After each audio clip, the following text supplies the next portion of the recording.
All right, so we're talking about this Colby Covington, Fabricio Verdum situation. Now, what I mentioned before, if you're just joining us, is to just catch everyone up. Covington and Verdum had a beef in Australia. You were asking, Marissa, we didn't know who started it. Apparently we do. Fabricio Verdum told a media outlet in his home country that Covington said, quote, filthy Brazilians as he and his coach walked by. Verdum said he slapped a phone out of Covington's hands and Covington kicked him, but Verdum made no mention of throwing the boomerang. Covington said in an Instagram live video that Verdum punched him and called Verdum an anti-gay slur at the tail end of their encounter, which was also captured on video. So I guess he must have punched him before the boomerang thing, which is hilarious. He felt the need to throw the boomerang even after landing a punch. He still felt the need. This is like going to New Orleans and throwing beads in somebody's face, or what's the going to France and throwing cheese, or I don't know, something like that. Going to a wedding and throwing rice. Yeah, chucking rice in someone's face. It's just it's just like sadly iconic and also stereotypical. And you know what? We can't even. Doesn't Verdum drop F-bombs a lot? Yeah, he called Tony Ferguson the Spanish M version. Yeah. Oh yeah. You know, it's just like you just can't win with these guys, man. So you're on team. If we were picking teams, Covington in this regard, because violence is never the answer, even if you're upset. Yeah, I mean, look, ultimately he can just skip town and never come back to Australia, and who cares? Okay. So it didn't interrupt the fight, but it could have. What if he had gone to jail and couldn't get out, or he had done this in some place where they had, some kind of much more strenuously difficult legal system to fight, like a Singapore or a China or something. Those guys from UCLA who stole, got out. I'll say this. I don't give President Trump a lot of credit for a whole lot of things, but he does deserve some credit for getting those kids out, however much of a diplomatic importance that was. He got them out. So imagine you didn't have that. Imagine that he was stuck there, and now you're the guy. If you're the guy replacing the guy, you need to be on your best behavior. You need to make sure you stay healthy. You need to make sure you do everything the right way. The UFC is counting on you. You have told them you're going to be there. You have told them you're going to be ready. Are you 5 years old that you can't take this all the way to fruition? I agree with you on that. And I don't agree with Fabricio Verdum hitting Colby Covington. Okay. I agree with throwing the boomerang because it's just too funny not to agree with. It's too funny not to appreciate. I just need it in my life. It made my day. And if you haven't seen the video, you need to. It's the funniest thing ever. It's really funny. But I will not agree. Look. Hold on. Let me set this up. Okay, go ahead. 844-796-7874. So I'm going to give you the floor, Marissa, because when we were planning the show today, Marissa was on fire. Just can't stand Colby anymore. And I'm not exactly on Team Colby because that's not true. But I just feel like no one really gets this. So, Marissa, you have the floor. Why are you Dunsky with Colby Covington? First of all, Luke, this would not be an issue of, oh no, what if he was locked in jail? What if they didn't let him fight because he got in trouble in another country? If Colby Covington didn't report this, okay? The fact that Colby Covington reported this bothers me on many levels. We both fought for his right to say what he wanted in his post-fight interview, right? He didn't use any derogatory language in the sense of slurs, and this is the fight game. You have to be able to have a thick skin when it comes to being in this this sport. But you also have to understand that when you put that energy out there, and words matter. And Fabricio Verdum is a Brazilian. He's a proud Brazilian, and he's a big name and a big face of Brazilian MMA for the UFC and for that country. Mm-hmm. You have to understand the repercussions that come with some of the things that come out of your mouth. And the fact that he started this whole thing by calling a whole country filthy animals, you need to understand that Fabricio Verdum is probably a little pissed. And then if it's true that what he did was walk past him and his coach or him and his manager and say filthy animals yet again, what do you think you're doing? These are two fighters. This is not me and you, Luke, walking down the street. These are people who go into a cage and put their life on the line and they are wired to fight. So the fact that Colby Covington wasn't, I don't even like to say man enough, to just take it for what it was, own the fact that, hey, I pissed him off, this is what it is, and then verbally sparred with him a bit and walk away, instead he presses charges. I Mm-hmm. mean, it does not fit the narrative of who he's trying to be in the UFC. If you're going to be this I think it fits it perfectly. this guy who's going to be going off all the time and everybody and saying what he thinks and blah, blah, blah, you can't at the same time be a little biatch and run to the police and report another fellow fighter that you completely insulted him and his entire land. So that's what bothers me. It's not about Fabricio. Fabricio Verdum should have had control, sure. But it all starts with Colby Covington. It all starts with him. So I'm Team Verdum. I think a lot of people feel that way. I think a lot of people will agree with you. I think you are all missing the point. 844-796-7874, 844-SXM-RUSH. Why don't we do this? Let's go to break just a little bit early, and then we'll come back. And what I want to do is, you've heard Marissa, who I suspect speaks for many of you.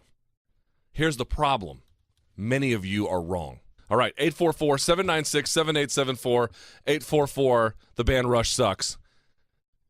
We're waiting for your calls. Whose side are you on, Marissa's or mine's? Now, you've heard her case, the prosecutor's case. Now it's time for the defense. Here's the defense as I see it. Colby Covington, what is he? What is he? Yes, he's a UFC welterweight. He's a fighter. Okay, I don't mean that. In the more general sense with this effort, what is he? He is a provocateur. His whole shtick is to provoke you. That's what he is doing. Now, there's a couple of ways you can grade being a provocateur. One, how is the act itself? And I know many of you have said, well, if we're just judging the act, you have found Chael Sonnen's act more appealing. You have found Conor McGregor's act more appealing. That's fine. I wouldn't argue with you too much. However, a year ago, we weren't talking about Colby Covington at all. Nobody. Nobody knew who he was. Nobody cared. Nothing. He was another name on the UFC roster, no more, no less. Now things are beginning to change, and this gets to the heart of the second way to judge a provocateur. To what extent are they successful in provoking? If you're Fabricio Verdum and he says something to you and you punch him in the face and you strike him with a boomerang, which I just can't get over, in Australia. I mean, did you throw a kangaroo at him too? You know? I mean, it's so great. It's so great. It's just, I mean, seriously. Did y'all go to Outback Steakhouse and fight it out in the parking lot? Did he disperse some rupees when you hit him? What? It's a Legend of Zelda reference. Okay, Chris with a terrible zing. That was the rush of zings. Not the channel, just That was the band. that was the rush band of zings. So here we are. If you do all that, you might feel good punching him in the face. You might create some LOLs hitting him in the face with a boomerang, and it might feel like you got some justice for Brazil, but in fact you did none of those things. You didn't get justice for Brazil because you can't go back in time and take those things away. He clearly is not going to stop. Now he has pressed charges against you. So now it didn't ultimately scuttle the fight, but it was not a good look. And more importantly, so many people have told me, "Oh my God, I hate Colby Covington. I'm so sick of him. And pressing charges. What a dick move. What a total hypocrite move." Right. Mission accomplished. He is provoking you. This is exactly what he wants. If you hate him, you are going to make him rich. If you have nothing but contempt for him and you show it, you are going to do nothing but bring him attention. This is the nihilism of being a provocateur. They can say borderline racist things, they can act in totally unprofessional ways, and they can use it to monetize and aggrandize their fame and career. The only way to beat a provocateur is to ignore them.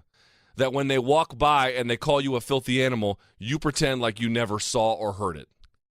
That when they get on the microphone and they stick a finger in your eye, proverbially speaking, or metaphorically anyway, you don't give in to it. Because as long as you're on Twitter saying F that guy, or in interviews bringing up his name, or in Australia chucking a boomerang in his face, you are serving his interests. He doesn't need to be liked. It's irrelevant to be liked. He just needs to be noticed. And you can be noticed while being a contemptible character. You might say, what kind of guy provokes this and then presses charges?